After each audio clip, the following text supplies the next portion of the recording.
arbitration within the U.S. and to the U.S. for arbitration. Speaking about pros and cons of international arbitration within the U.S., the number one reason why U.S. companies or foreign companies coming to the U.S. choose to submit their disputes to international arbitration is so that they'll have an enforceable award, so that the award will be enforceable under the New York Convention or the Panama Convention. This is very important for us because, unlike a number of countries, including all the countries in the EU, the U.S. does not presently have any treaties with other countries requiring that its legal judgments be enforced. So arbitration awards are enforceable by treaty, but U.S. legal judgments are not. And we're very sensitive that sometimes when we have a legal judgment, other countries may take a long time to enforce it or may be uncomfortable enforcing it because of differences between U.S. procedures and U.S. laws and those of the countries where we might seek to enforce the award. So I think that's the number one reason. Another reason why one might choose arbitration in the U.S. as opposed to court action would be the jury system that we have. Companies in general are concerned that sometimes juries are less sympathetic to companies or to big companies than to other interests. And there's a concern that because a jury is a collection of people drawn from the community, even if a jury does not have a particular bias, it's more difficult to predict how a jury might decide a case. So while it's possible in most states to agree in advance that one would not have a jury for any disputes, it's not so easily possible in every state. And so many companies choose to agree on arbitration for their disputes. Finally, there are some other advantages such as cost, perhaps, privacy of the award, but I think the two primary advantages of arbitration versus court litigation are probably enforcement and avoiding the jury. Disadvantages of arbitration in the states, I think, two are perceived as the main disadvantages.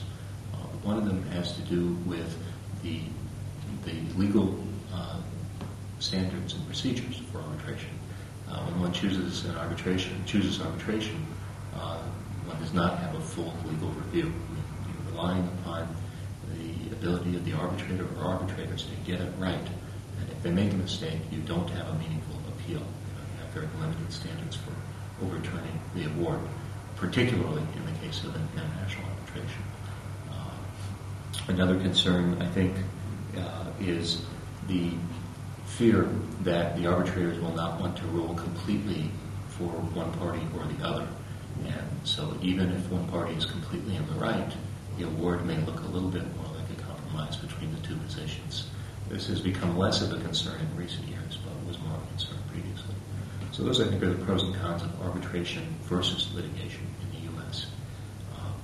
Pros and cons of the U.S. as a location for arbitration. Well, I think the U.S. does have a lot to offer. We have more and more arbitrations here, and we have increasingly good practical facilities.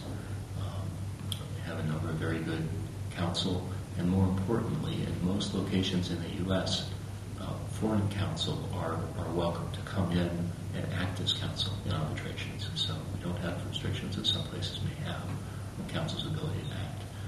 We also have a very good and increasing body of talented arbitrators. And many states can claim these things. We also have fairly good court support for the arbitration process. Even though our courts are sometimes struggling with development of arbitration law and how it should be implemented, sometimes there's legislative hostility to arbitration involving interests that are considered in need of protection.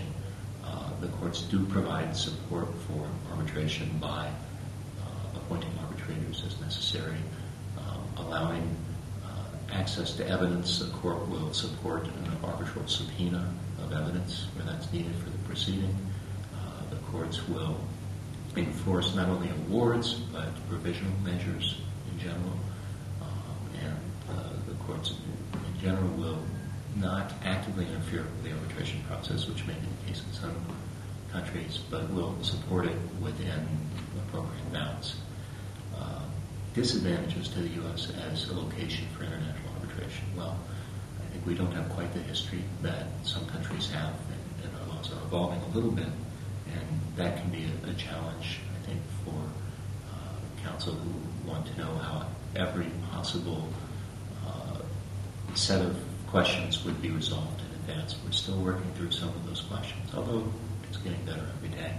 I think another potential disadvantage is that arbitrations in the U.S. do tend to look more like common law disputes as they're played out, and to the extent that a client would have its witnesses who are uncomfortable giving testimony in that sort of environment, or to the extent that a client would be offended by being asked to exchange documents because that's not considered the proper thing in many legal systems, they might be more likely to face those types of problems in the U.S. Although, of course, there is an evolving trend towards a neutral procedural ground, such as proposed by the IDA evidence rules.